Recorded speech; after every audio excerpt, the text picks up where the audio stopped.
políticas do governo Bolsonaro sobre os direitos das mulheres estão sendo desprezados desde o início do seu mandato. Em 2019, por exemplo, o governo não repassou nenhum centavo para o principal programa de combate à violência contra a mulher, a Casa da Mulher Brasileira. Mais recentemente, antes do carnaval deste ano, a ministra da Mulher, da Família e dos Direitos Humanos, Damares Alves, lançou campanha que incentiva a abstinência sexual entre jovens, com o intuito de reduzir os casos de gravidez precoce. O mais novo ataque do governo aos direitos das mulheres é o apoio a países conservadores como os da Arábia Saudita e Rússia, e propor a retirada de alguns trechos do documento apresentado pelo México com pontos para acabar com a discriminação de gênero, a ser integrado na agenda de metas para 2030 da Organização das Nações Unidas. Para Raquel Moreno, psicóloga, militante feminista e autora do livro A Imagem da Mulher na Mídia, a postura do Brasil está cada vez mais conservadora e medieval. Porque em todos os espaços onde eventualmente se trata da questão de gênero, para começar que não se pode mais falar de questão de gênero, né? Tem que falar homens e mulheres, não é? Nós temos uma postura absolutamente conservadora, absolutamente medieval, né? E as mulheres estão na linha de frente, tiveram até o começo da pandemia, pelo menos, sempre na rua, batalhando contra o retrocesso, né? Não só o retrocesso dos nossos direitos, como o retrocesso dos direitos dos brasileiros, de modo geral, também. Um dos trechos iscados pelo governo brasileiro e sem explicações sobre o seu posicionamento é o que cita a garantia de acesso universal à educação sexual. Maria Isabel da Silva, Abel, militante na área de proteção dos direitos da criança e do adolescente, explica a importância de se falar sobre educação sexual nas escolas.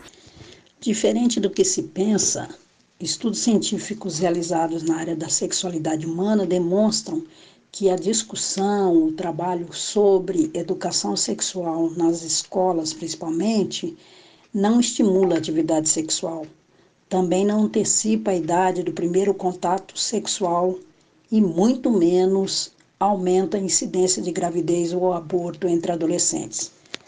Na realidade, a educação sexual contribui para que as crianças e adolescentes tornem-se mais conscientes e responsáveis ao terem o conhecimento do seu próprio corpo e também dos seus direitos sexuais. Esse tema é de extrema importância, pois esclarece dúvidas sobre preservativos, DSTs, organismo masculino e feminino, anticoncepcionais e gravidez, e ajuda a crianças e adolescentes a identificarem sinais de abusos e exploração sexual.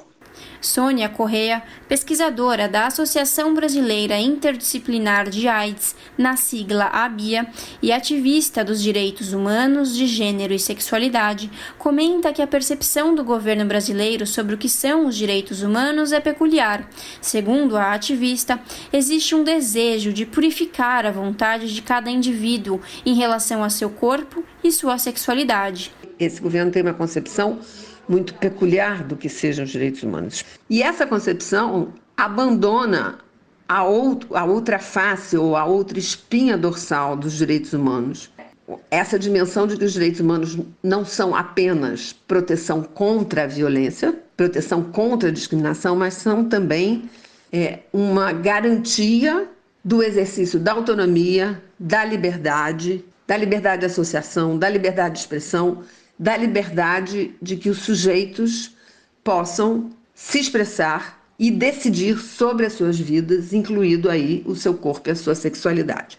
Há esse tom no discurso do governo que é de depurar os direitos humanos dessas dimensões que são consideradas pela ideologia que domina o governo como uma forma de contaminação, né? Outro trecho riscado pelo governo brasileiro é sobre métodos seguros e eficazes de contracepção moderna, anticoncepção de emergência.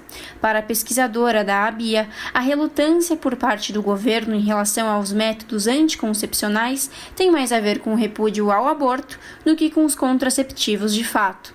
A questão da relutância em aceitar os métodos anticonceptivos ela está mais bem relacionada à questão do aborto, né, ao repúdio à ideia do direito ao aborto, do que aos métodos contraceptivos por eles mesmos, né? A alegação desse governo, inclusive nas palavras do chefe do Itamaraty, desde um primeiro momento, é que a pauta da saúde dos direitos sexuais e reprodutivos é meramente ideológica, né? Ela só serve para contrabandear o aborto, né? Quer dizer, eles têm repetido esses discursos. Então, isso não chega a ser uma surpresa que o governo brasileiro esteja uma vez mais tomando essa posição no Conselho dos Direitos Humanos. Neste momento em que os direitos já conquistados das mulheres correm o risco de serem excluídos, a psicóloga Raquel Moreno comenta que as mulheres somam a maior parte da população e que só a mobilização de todos fará com que os retrocessos não avancem.